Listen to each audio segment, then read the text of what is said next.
Der Wilhelm Tell und der Walter, in der Zwischenzeit in Altdorf angekommen, sind auf den Dorfplatz spaziert. Vater, schau mal den Hut dort auf der Stange.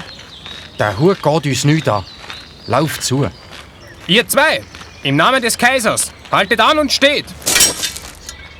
Der Wachmann hat dem Tell mit der Lanze den Weg versperrt. Der Tell hat sich nicht aus der Ruhe bringen. Die Lanze auf die Seite geschoben und ruhig gesagt: Was wollt ihr? Warum haltet ihr mich auf? Ihr habt nicht wie befohlen den Hut gegrüßt. Guter Mann, lass mich gehen. Die Strafe ist bekannt. Ins Gefängnis mit dir. Was? Der Vater ins Gefängnis? Nein, bitte! Nicht der Vater!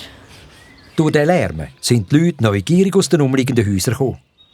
Darunter auch der Schwiegervater von Wilhelm Tell, der Walter Fürst. Am Tell, sein Sohn, ist aufgeregt auf ihn zugerannt. Grossvater, hilf uns! Sie wollen den Vater verhaften, nur weil er den Hut auf der Stange nicht gegrüßt hat. Um Himmels Willen.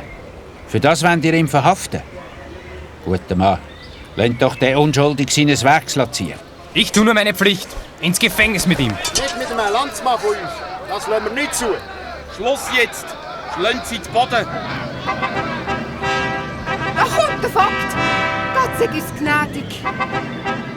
Ein bisschen später ist der Vogt Gessler mit seinem Gefolge und mit einem Falk auf der Hand auf den Dorfplatz geritten. Platz dem Landvogt!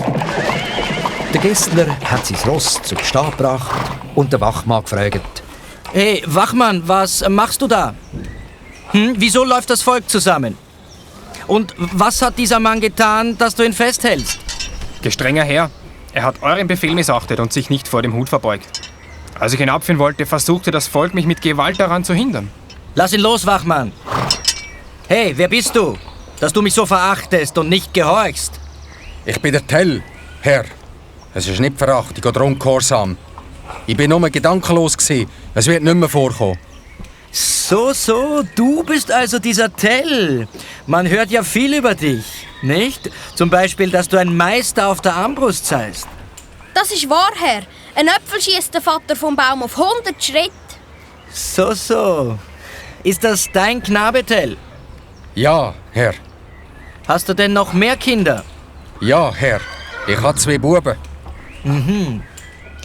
Und welchen der beiden liebst du am meisten? Herr, beide Kinder sind mir gleich lieb und teuer. Gut, Tell, gut. Nun denn, dann beweise deine Kunst. Da hat der Gessler einen Apfel vom Baum gepflückt. Du wirst diesen Apfel vom Kopf deines Knaben schießen. Doch ich rate dir eines, ziele gut. Denn wenn du verfehlst, ja, dann ist euer beider Leben verloren.